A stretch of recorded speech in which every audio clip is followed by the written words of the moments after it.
All right, we're continuing on in our independent and dependent lesson with conditional probability. And conditional probability is pretty much what we do when we're figuring out dependent events, the probability of dependent events. But it looks a little bit differently, and sometimes the way of calculating it can be a little bit different. And then sometimes it's just easier to go the old way. So I'm going to show you both of those as we go through. And I didn't want to rush through it by trying to squeeze it into the first video. So this one's been given its own video to try and make it a little bit easier to see. The idea is to remember that conditional probability generally is only used for dependent events. So when the probability of one event is affected by the occurrence of another event. So the probability that event B occurs given that event A has occurred is called the conditional probability of B given A. And it's written as P, probability of B given A. Now notice here, this symbol right here, this is not B slash A, all right? This is not a fraction of anything. This, when you see this symbol, whether you see it in the test or exit tickets or homework that we do as a class, or you see it on SAT questions or future statistics questions or things like that, this will tell you that this is conditional probability. So the probability of B slash A, but not a sideways slash, it's just like a vertical slash, that's talking about conditional probability. Now note that A and B are independent if the probability of B equals the probability of B given A. Because if A occurs and it doesn't affect the probability of B, then those should be equal. And then you can figure out, hey, these are independent events. All right, so let's take a look at our example. That might hopefully clear up things. Before we look at the example, though, let's look at the formula. Now, this is one way of calculating it. And when we see the example, I'm going to show you a slightly different way. When we see the phrase, probability of B given A, we're assuming that A has occurred.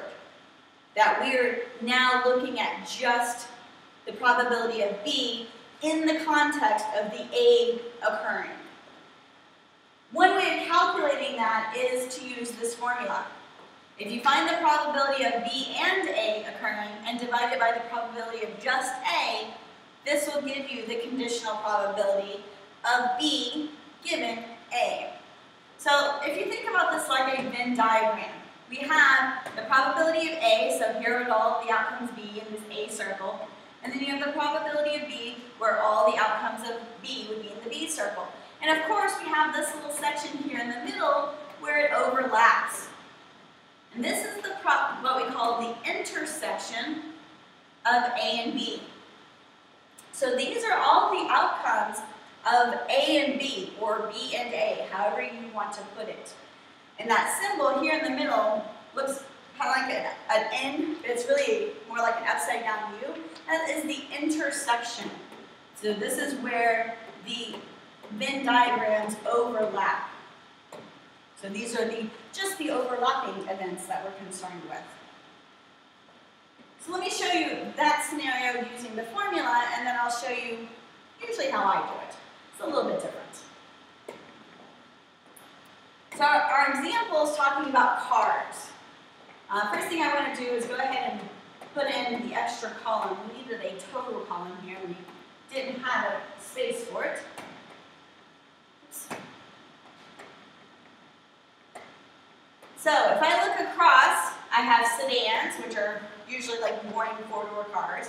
I have hatchbacks, which are usually two-door, but maybe four-door cars that have a weird trunk thing. And then convertibles, and everybody knows a snazzy, stylish convertible. And then of the three cars, I can break them down into an automatic transmission or a manual transmission. Now, if you're, a freshman girl, maybe even a freshman boy, you're not going to know the difference between an automatic and a manual necessarily. I certainly didn't until I started driving. It has to do with the type of engine you have and how you drive it. For example, I always drive automatics. I don't have to worry about the clutch, and I don't have to worry about shifting and things like that. But anyways, there are two types of cars. two types of engines for every type of car. That's what we're looking at here.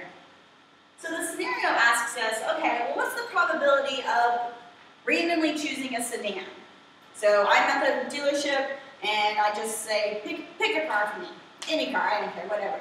What's the chances that they're going to choose a sedan for me? Well, just like we always do, how many sedans are there out of how many total cars? That's my probability.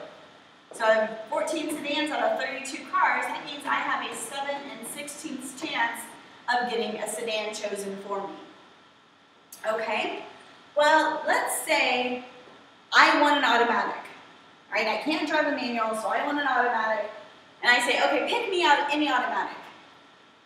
So what are the chances that they're randomly going to pick me a sedan given that I only want an automatic? So looking at just the automatics.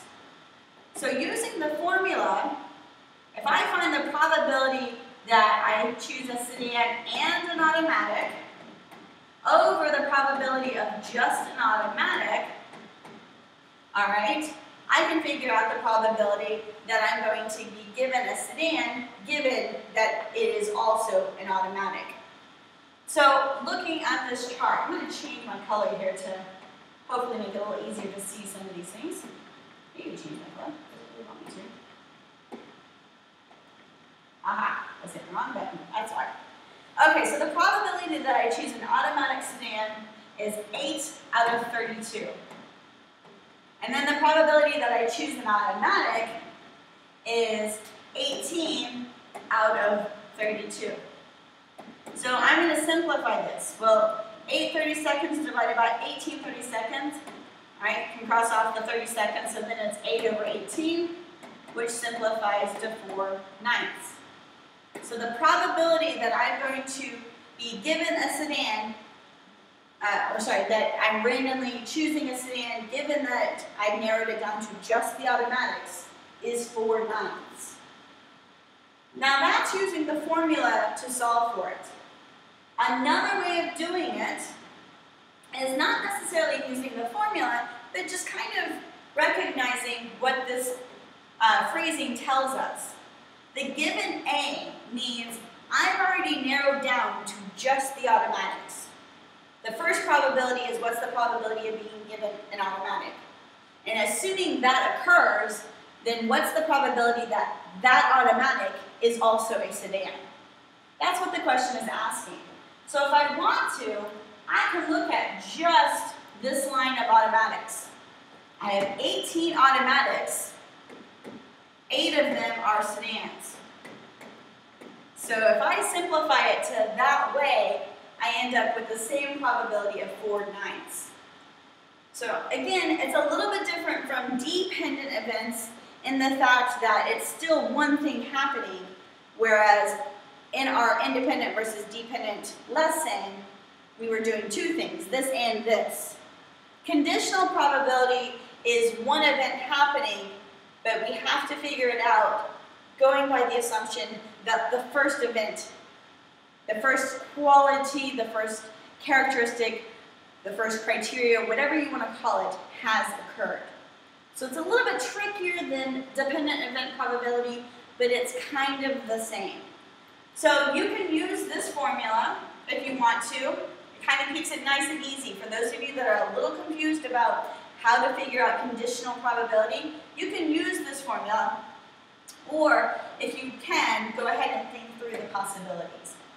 Now I'm going to erase this information, but you do need to come back to this screen for your examples, for your exercise question. You're going to come back to this screen to look at the chart again. So if you need to, remember to write what the total was so you can have those numbers nice and easy for you. I'm going to erase that so I can get over to the question for you and then come back as you need it. So pause here so you can write down the 2 questions so you know what it is you're looking for on the previous screen. And then when you're ready, go ahead and hit play to get the answer. So write down the question, go back, and then come back again. And yeah, it's a little complicated.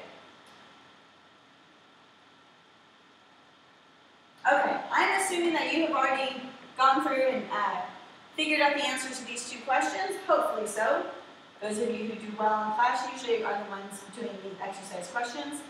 So the probability that a randomly chosen car has manual transmission would be 7/16, and the probability that a randomly chosen car has manual transmission, given that the car is a hatchback, would be 1/3.